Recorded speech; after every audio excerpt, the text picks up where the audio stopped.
Hello, everyone, and welcome to this lab tutorial for our neuropsychology experiment analyses. I'm going to be going over both Lab 2 and Lab 3 today. So, neuropsychology experiment 1 and neuropsychology experiment 2.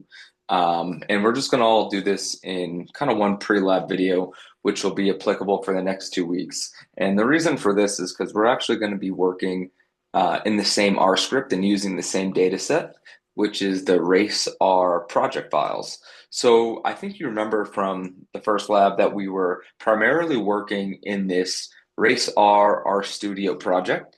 So if you haven't done so already, but I think most of you should have, go ahead and make sure you have this file installed on your computer and downloaded. So for R, we want to make sure that we're using R version 4.3. I was told that this might not necessarily be the case, but I think just for being the same as me moving forward and debugging and making things go as smooth as possible in all future labs that we're going to be using R for, I would try and stick with version 4.3, any of these versions. So it could be 4.3.1, but again, I would just focus on staying within that 4.3 version control. So, what we're going to be doing today is kind of focusing on some data management. So, again, making sure that we have the files downloaded and organized for how we're going to be using them in R. We're going to be running some descriptive analyses. So, you'll be exploring the race R data to understand its structure in a little bit more depth than we did in Lab 1. You're going to be running ANOVA, some t-tests to examine some of the experimental hypotheses, and you're going to be learning how to interpret some of the statistical outputs to answer the specific research questions that we have nested within this lab. And again, just a key reminder, always double check your file organization before starting. So making sure that, again, if you're looking in this lower right-hand corner of the screen, you are in this project directory. So we're actually going to be moving some files around today, but making sure to start, you have the race R actual R script, you have the project folder open, and everything is going to be unzipped. So what you're going to notice, the first thing that we're going to do is actually move the Excel questions.xlsx file that will be in here to start. You're going to go ahead and move that to your desktop. And this is actually a really important step as we begin to run some of these analyses later on. And once you have that completed, you can go ahead and open RStudio if you haven't done so already. And again, make sure that race project file is loaded. So, for some of you who experienced some of the issues last week with some of the libraries that you'll be loading, I think making sure that, again, you're in that R version 4.3 should solve almost all those problems. But again, if for whatever reason, you might not be able to get 4.3 downloaded or installed, I think there's some workarounds to that. But that's just something to keep in mind. So once you have everything kind of installed and loaded, what you're going to be doing is going ahead and actually opening that Excel document. So that's where we're going to be starting today in the Excel questions document.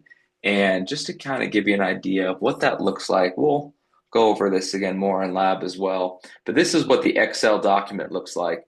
And one thing I want you to note just regarding one of the questions that's going to be asked of you on the lab 1 is, okay, what is this formula list or formula on line 34 here, or cell 34? And it's going to be the average. Again, if you actually click the whole cell, nothing is going to show up for formula. But what this question for specifically is just asking for that average formula right there. So again, the first couple questions are going to be dealing with this Excel document, and all the questions from lab 1 that you'll be working with, and at least initially in that first section, can come right out of the spreadsheet here. So once you're done with this, we are actually going to be moving back over to the R script, and we're just going to be loading all the data. So again, you can actually highlight everything and just click run up here, and this will run the entire script to start. But we'll kind of go line by line here just to get you comfortable with what you're going to be doing. So you're going to be loading the data. You're going to be answering some questions regarding how many rows and columns are in it. And if you want a quick preview of that, you could always look right up here in our environment where we could see that observations corresponds to the number of rows in the data and variables is going to correspond to the number of columns. So once you've had a chance to load and look at that, you're then going to be moving down and running different ANOVAs for the control conditions and experimental conditions. And we have some questions in this lab that are going to be specific to the ANOVA outputs related to these tests. And once you're done with that, you're basically going to be interpreting some of the outputs. So, for example, main effects, interactions, effect sizes, those are all going to be nested into some of the questions here.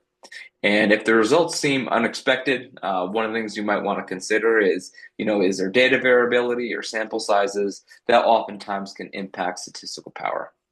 And again, this is actually going to be applicable for lab 2 as well. So for the most part, what you're going to be doing is running the analyses in R and interpreting all of the outputs.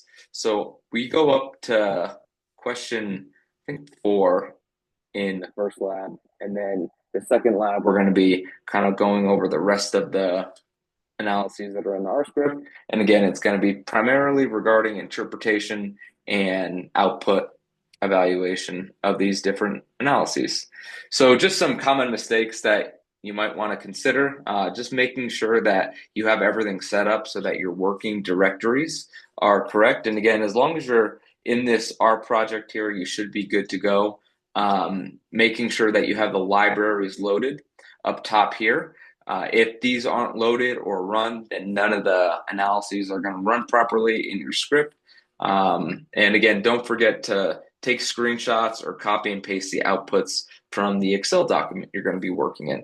But for the most part, I think these labs are very straightforward the next 2 weeks that we're going to be working out of our studio for. If you have any questions ahead of time, feel free to shoot me an email. But I think these labs should go pretty smoothly the next 2 weeks. Thanks and see you next week. Bye.